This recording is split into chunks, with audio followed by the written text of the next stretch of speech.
ketidaktaatan yang membawa kutuk.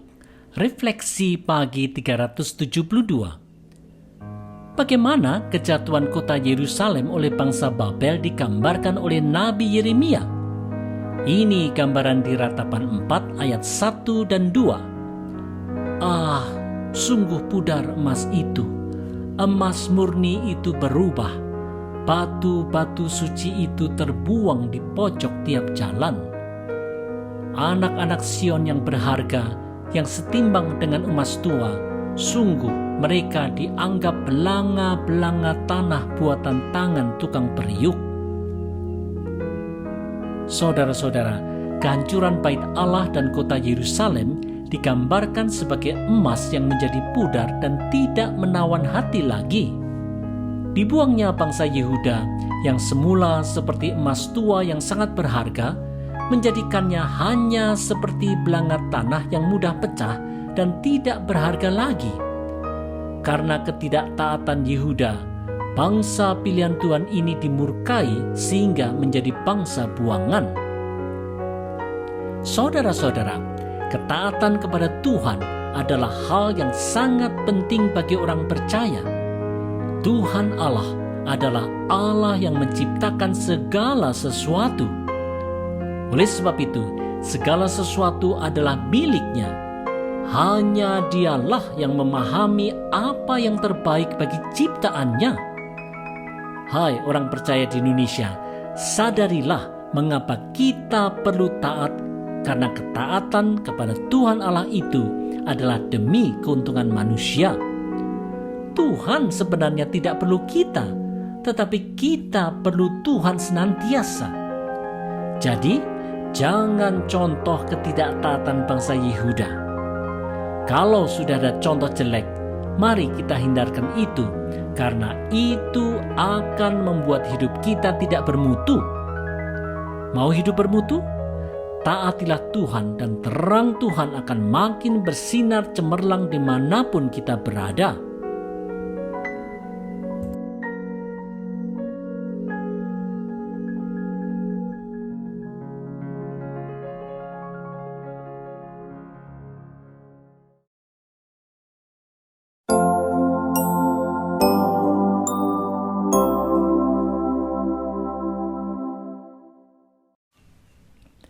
Panggilan untuk mawas diri dan bertobat. Refleksi pagi 373. Bagaimana perubahan kehidupan bangsa Yehuda setelah mereka dihukum Tuhan dengan dibuang ke Babel akibat dosa mereka yang begitu besar? Ini penjelasannya di Ratapan 4 ayat 5 dan 6. Yang biasa makan yang sedap-sedap mati bulur di jalan-jalan. Yang biasa duduk di atas bantal kirmisi terbaring di timbunan sampah. Kedurjanaan putri bangsaku melebihi dosa Sodom yang sekejap mata dibongkar bangkir tanpa ada tangan yang memukulnya. Saudara-saudara, setelah dibuang ke Babel, kehidupan bangsa Yehuda berubah drastis dari kehidupan yang berlimpah ruah menjadi kehidupan yang serba berkekurangan. Di mata Tuhan, bangsa pilihan Allah ini telah berdosa besar dan Tuhan tidak segan-segan menghukum. Saudara-saudara, kalau Allah telah memilih gerejanya untuk menjadi saksinya di masa sekarang ini, bukankah dalam keadilannya Allah bisa menghukum umatnya juga kalau kita tidak taat? Memang di dalam Yesus Kristus ada anugerah pengampunan, tetapi apakah ini berarti umat Allah boleh berbuat semau gue? Mari umat Tuhan, kita mawas diri. Kalau kita saksinya, bukankah seharusnya kita membawa prinsip kerajaan Allah bagi dunia? Kalau umat Tuhan ikut-ikutan kejar kekayaan, berebut kedudukan, halalkan segala cara untuk capai tujuan, suka gelapkan pajak, bahkan korupsi, bukankah ini gejala bahwa kita sudah digarami dunia? Seperti Tuhan menghukum umatnya di masa lalu, Tuhan juga bisa menghukum umatnya di masa kini, bila kita tidak sadar dan bertobat. Marilah mawas diri dan bertobat. Inilah kehendaknya bagi kita umat-Nya.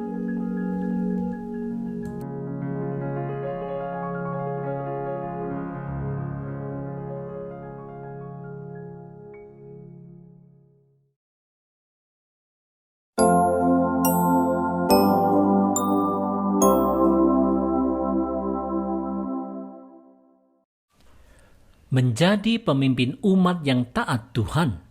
Refleksi pagi 374. Apa yang menjadi salah satu dosa besar Yehuda sehingga dihukum Tuhan?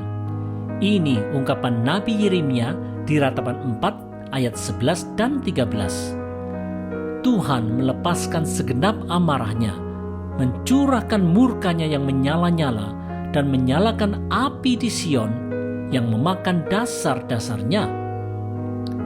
Hal itu terjadi oleh sebab dosa nabi-nabinya dan kedurjanaan imam-imamnya yang di tengah-tengahnya mencurahkan darah orang yang tidak bersalah. Saudara-saudara, nabi dan imam adalah pimpinan umat yang seharusnya menyuarakan kehendak Allah serta melayani peribadatan dalam kekudusan dan kebenaran. Dengan demikian, umat Allah akan bertumbuh dalam firman dan ketaatan kepada Allah. Kalau pimpinan umat menyeleweng, umat pun menyeleweng. Saudara-saudara, seperti masa lalu, pimpinan umat Tuhan di Indonesia masa kini dipanggil untuk berani dan setia menyuarakan kehendak Tuhan dan menghidupi kebenaran. Kalau pimpinan umat itu seperti mercusuar, maka bila mercusuar rusak, bukankah malapetaka pasti terjadi? Wahai pemimpin umat Tuhan di Indonesia, baik yang di jemaat lokal, di regional serta nasional, mari suarakan kebenaran dan keadilan yang berdasarkan firman Tuhan. Mari perangi suara kebohongan, ketidakadilan, kejahatan, dan kesewenang-wenangan dengan ajaran dan keteladanan yang benar. Kalau pemimpin umat Tuhan bisa berbicara benar dan hidup benar, pastilah umat Tuhan akan bertumbuh benar juga. Upayakan bersama yuk.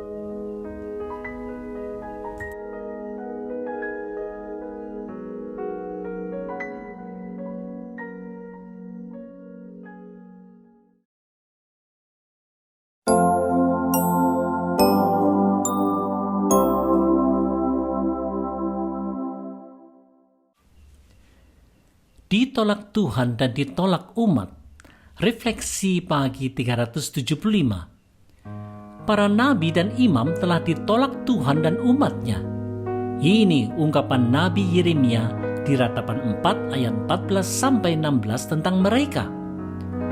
Mereka terhuyung-huyung seperti orang buta di jalan-jalan, cemar oleh darah, sehingga orang tak dapat menyentuh pakaian mereka. Singkir, najis, kata orang pada mereka. Singkir, singkir, jangan sentuh. Tuhan sendiri mencerai-beraikan mereka. Tak mau lagi Ia memandang mereka.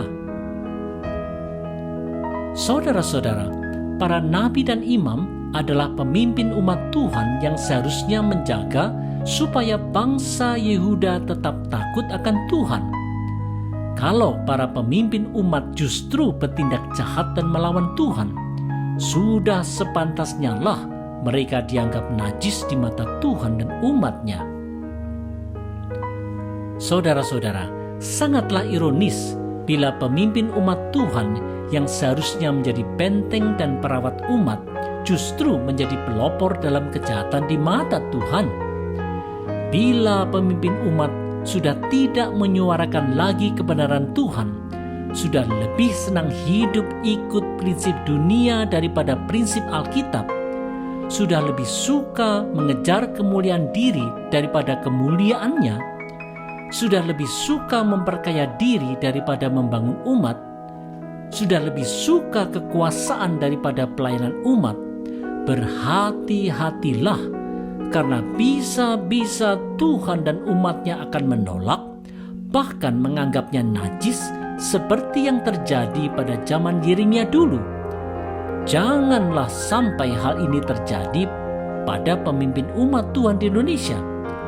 Bukankah demikian?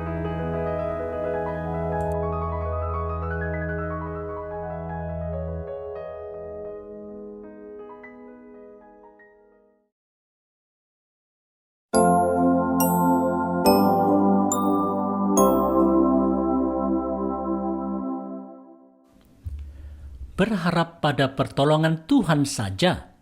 Refleksi pagi 376. Bagaimana sikap bangsa Yehuda sewaktu kota Yerusalem dikepung oleh bangsa Babel? Ini gambaran Nabi Yeremia di Ratapan 4 ayat 17 dan 18. Selalu mata kami merindukan pertolongan, tetapi sia-sia. Dari menara penjagaan kami menanti-nantikan suatu bangsa yang tak dapat menolong. Mereka mengintai langkah-langkah kami, sehingga kami tak dapat berjalan di lapangan-lapangan kami. Akhir hidup kami mendekat. Hari-hari kami sudah genap. Ya, akhir hidup kami sudah tiba. Saudara-saudara, pengepungan kota Yerusalem oleh bangsa Babel telah menimbulkan ketakutan yang besar pada bangsa Yehuda, sehingga mereka berharap kepada pertolongan Mesir yang ternyata sia-sia saja. Bila Tuhan menghukum, maka tidak ada usaha manusia sehebat apapun yang dapat menghindarkannya. Saudara-saudara, di dalam kemahakuasaannya, Tuhan bisa saja menegur dan menghukum umatnya, tidak hanya di zaman dulu di Israel, tetapi juga di zaman sekarang di Indonesia. Dalam menghadapi hukuman Tuhan, apakah kita malah mengharapkan pertolongan manusia? Sehebat apapun manusia, pastilah mereka tidak berdaya melawan Tuhan. Hukuman Tuhan itu justru cara Tuhan untuk membawa kita dalam pertobatan, entah karena kita sekarang gila jabatan, bernafsu jahat, ingin cepat kaya, dengki, mabuk harta, ataupun hal jahat lainnya. Oleh sebab itu, hai umat Tuhan di Indonesia, mari kita belajar peka akan suaranya. Kalaupun Tuhan menghukum, mari kita lihat maksudnya yang senantiasa baik itu. Berharaplah pada Tuhan dan bukan pada pertolongan manusia.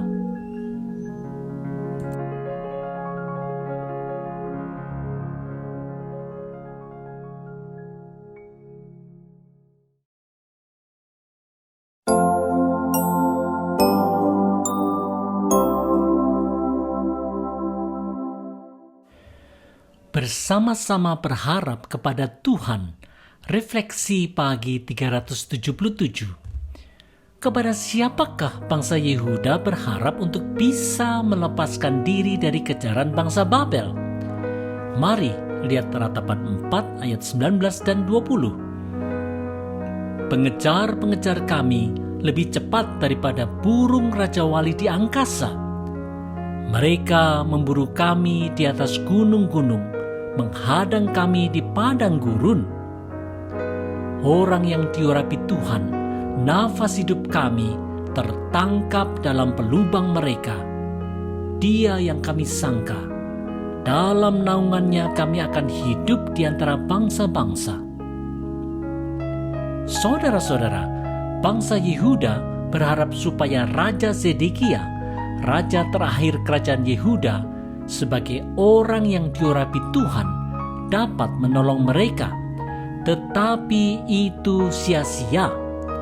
Berharap pada raja memang ada batasnya, tetapi berharap pada Tuhan tak akan sia-sia. Saudara-saudara, dalam kehidupan berbangsa memang wajar kalau orang Kristen Indonesia menaruh harapan kepada pemerintah, karena pemerintah adalah instrumen Allah yang diberi mandat untuk menghukum yang jahat dan mengusahakan yang baik demi kepentingan bersama. Meskipun demikian, harapan kepada institusi manusia ini ada batasnya, karena wajarlah kalau ada kekurangan dalam berjalannya suatu pemerintahan. Untuk itulah, umat Kristen diajak untuk ikut mendoakan pemerintah Indonesia supaya Tuhan yang tidak terbatas itu dapat menolong segala keterbatasannya. Di dalam hikmat dan kekuatan Tuhan yang tidak terbatas inilah bangsa Indonesia bersama-sama menghadapi segala tantangan.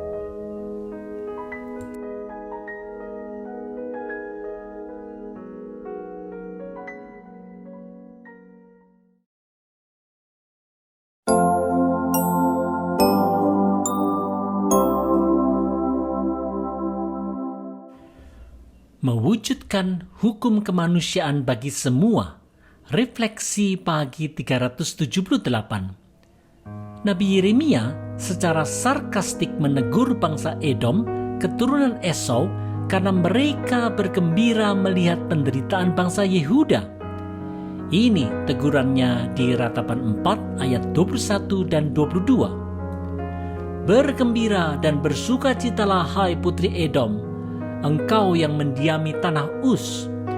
Juga kepadamu piala akan sampai, engkau akan jadi mabuk, lalu menelanjangi dirimu. Telah hapus kesalahanmu, putri Sion, tak akan lagi Tuhan membawa engkau ke dalam pembuangan.